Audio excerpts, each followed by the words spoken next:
Hey everyone, and welcome back to the channel. Have you ever had a family member who thinks your professional skills are just a free service for them? Like, your career, the thing you spent years training for and thousands of dollars investing in, is just a hobby you should happily give away? Well, today's story is about exactly that, but amplified times 1,000 and set against the backdrop of an $80,000 wedding.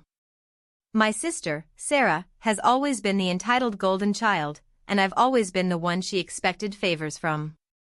But when she demanded I photograph her lavish wedding for free, my full $15,000 package, and then publicly insulted my work, something snapped. This is the story of how I planned the ultimate wedding gift, delivered the album early, and watched the entire day unravel through my camera lens. You absolutely won't believe the revenge I served up.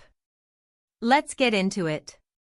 My entitled sister demanded I photograph her $80,000 wedding for free, then laughed when she said my work was amateur. So I sent her the wedding album early with a note that read, "Enjoy the memories." She called me screaming 2 hours later. I've been a professional wedding photographer for over 10 years. I run a highly successful studio, specializing in high-end, destination weddings. My full package, which includes 2 photographers, 12 hours of coverage, and full editing rights, starts at $15,000. It's expensive, I know, but you're paying for quality, speed, and my experience handling everything from demanding celebrity clients to unexpected weather disasters. My younger sister, Sarah, on the other hand, has always operated under the principle that if she wants something, she deserves it, especially if it belongs to me. She was the golden child, always praised, always getting exactly what she wanted. I learned early on that my accomplishments, like my photography business, were seen less as a career and more as a convenient resource for her. When Sarah got engaged last year to a successful investment banker named Mark, the planning went into overdrive. Their wedding budget eventually ballooned to an estimated $80,000, and everything was going to be top tier: the venue, the catering, the dress. She was sending me constant updates, not because she wanted my opinion, but to brag. I kept my distance, congratulating her but knowing exactly what was coming. The call came 2 weeks before she sent out the save the dates. So, about the wedding photos, she said, cutting right to the chase, I told Mark we don't need to worry about the budget there because you're covering it. I paused. Covering what, Sarah? Attending? No, silly. The photography. The whole thing. I want your full package, the one with the huge album and the drone footage.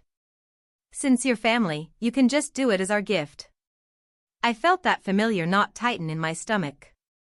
This was a $15,000 professional service she was asking for, completely free, as a gift. My expenses alone for that package, second shooter, travel, editing software, insurance, would be several $1,000s. Sarah, I said calmly, trying to use the scripts I use for clients trying to lowball me, I would love to give you a gift, but my professional services are my livelihood. I can't possibly donate a full $15,000 package. However, as a family member, I can offer you a 50% discount, or maybe a smaller package as a generous gift, like covering the rehearsal dinner. She actually laughed. A high, brittle sound that instantly set my teeth on edge. A discount? Emily, please. You're family. You have to give us your service for free. It's what family does. It's also what family pays for, I shot back, instantly regretting losing my cool. Oh, come on. Who are you going to book that weekend that's more important than your own sister's wedding? And be honest, the exposure you'd get from photographing this wedding, with our guest list, would be huge for your little practice. It's basically free advertising. That's when she hit below the belt. I mean, your photos are fine. They're good for, like, Instagram, but they're still a little amateur. We're doing you a favor, letting you use our high-end wedding to pad your portfolio. Amateur? I felt my blood run cold. My last job was photographing a feature for Vogue. Sarah, my portfolio has won international awards. Yeah, she dismissed me. But this is the biggest wedding in the family. Just do it and stop being such a selfish brat. You won't even need a second shooter, since Mark's cousin has a nice camera and can get some B-roll. She genuinely thought a beginner with a nice camera could replace my professional second shooter. And the insult? It was crushing. It wasn't just about the money, it was the total disrespect for my profession, my time, and my talent. I took a deep breath. You know what, Sarah? You're right. I'm being selfish. The realization hit me then. She wouldn't respect me if I gave her a discount, and she wouldn't respect me if I declined. But if I refused the job and showed up as a guest? She'd still use me for whatever she could. So you'll do it, she asked, already sounding victorious. No, I said, my voice dangerously calm. I will not be photographing your wedding. I've already accepted a very lucrative booking that weekend that pays 6 figures. That was a lie, but it sounded good. However, I continued, feeling a wicked little smile forming, I will attend as a guest, and I promise to bring you a wedding gift that you will never forget. She sputtered, furious that she didn't get the free service, but mollified that I was still attending. Fine, she snapped.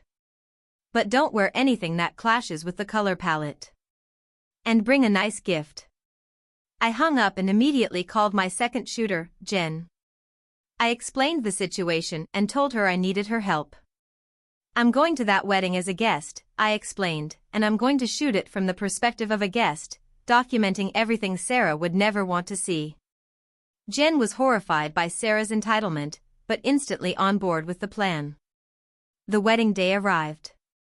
It was every bit as extravagant and stressful as I imagined. I arrived wearing a simple black cocktail dress, blending into the crowd. I brought a beautiful, expensive, but ultimately generic crystal vase as my official gift. I also brought my small, mirrorless camera. It looks like a high-end tourist camera, not professional gear, perfect for flying under the radar. Jen was already mingling, posing as a distant acquaintance of the groom, using a similar setup. The day was a disaster, largely thanks to Sarah. She was a total terror. During the ceremony, Sarah started yelling at the floral designer because the shade of lavender wasn't exactly periwinkle, reducing the poor woman to tears right before the processional. Click, I got the perfect shot of the designer wiping her eyes and Sarah's furious, demanding expression. Later, during the cocktail hour, Mark, the groom, got way too friendly with one of the catering staff, a beautiful young woman with bright red lipstick. They were tucked behind a decorative shrub, laughing a little too intimately. Asterisk click. Click asterisk Jen got several discreet shots of that little interaction. The reception was worse. The cake was leaning dramatically to the left. The cake designer had been frantically trying to stabilize it, but gravity was winning. When Sarah saw it, she exploded, screaming at the poor young baker who was trying to fix it. Click, click, click, I got Sarah's mouth wide open mid-rant, the baker looking defeated, and the leaning cake as a centerpiece. I even managed to capture the moment the top tier started to slide off the edge of the table before an old man rushed in to catch it. Sarah treated the staff like garbage. She snapped at the waiter for not refilling her champagne fast enough, called the DJ talentless for not playing her specific remix of a song, and even loudly insulted her own maid of honor for having a wrinkled dress.